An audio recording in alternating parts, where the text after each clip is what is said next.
Քո հրաշքն ամեն օր ուղերձների շարք։ Ամեն ընտանիք իր բուրմունքն ունի։ Մենք մոտենում ենք ուղերձների շարքի ավարտին, որը կրում է «Քո հոգևոր անուշահոտությունը» անվանումը։ Ինչպես այս ֆիզիկական աշխարհում ամեն մարդ, ամեն ընտանիք ու ամեն ժողովուրդ իր յուրահատուկ հոտն ունի, այնպես էլ հոգևոր աշխարհում մարդիկ որոշակի հոտ ունեն։ Աստվածաշունչը սովորեցնում է իրական քրիստոնյաներից բխող անուշահոտության մասին։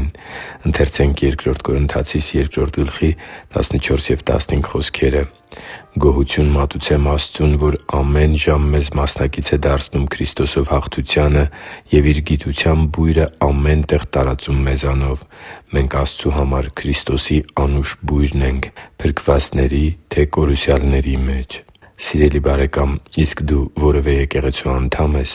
Գիտե՞ս, որ Տեր Հիսուսն է կարգ դրել, որ յուրաքանչյուր հավատացյալ ունենա հոգևոր առաջնորդ և մաս կազմի հոգևոր համայնքի, որպեսզի Քրիստոսի Մարմնի օրհնությունն ընդունի իր կյանքի մեջ։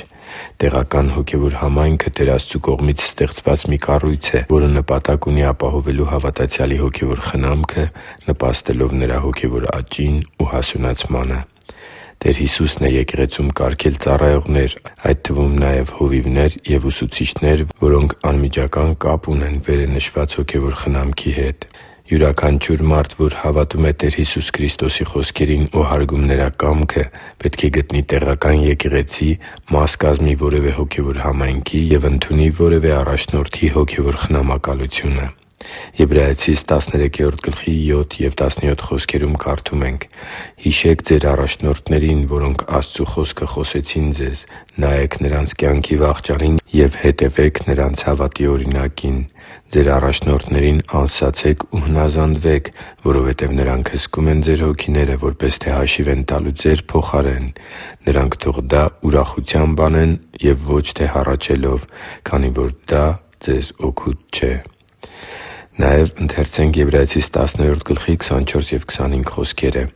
«Եվ միմյանց նկատմամբ հոգատար լինենք, սիրո ու բարի գործերի մղելով, և մեր մեկտեղ հավաքվելը զանց չառնենք, ինչպես ոմանց սովորություն է, այլ միմյանց քաջալերենք և այնքան ավելի, որքան տեսնում եք, որ օրը մոտեցել է»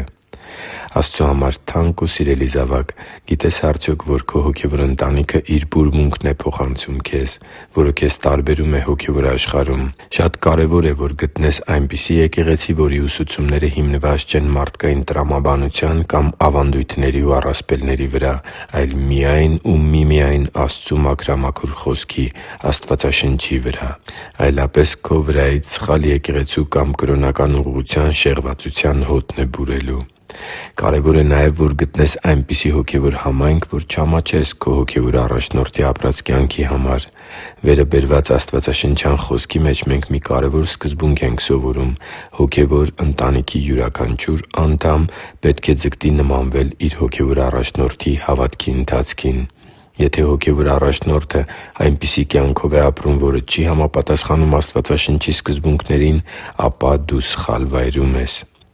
Ինչպես ընտանիքը իր հոտն է փոխանցում այդ ընտանիքի անդամներին, ինչպես տունը իր հոտն է փոխանցում այդ տանը բնակվողներին, այնպես էլ քո հոգևոր ընտանիքը իր բուրմունքն է փոխանցում քեզ։ Քննի՛ր քո հոգևոր ընտանիքի վարդապետությունը։ Քննի՛ր քո հոգևոր առաջնորդի վարքը և կյանքի սկզբունքները։ Նրանք իրենց բուրմունքն են քեզ փոխանցելու։ Ես օրհնված եմ մեր եկեղեցով և իմ հոգևոր առաջնորդով։ Իսկ դու․․․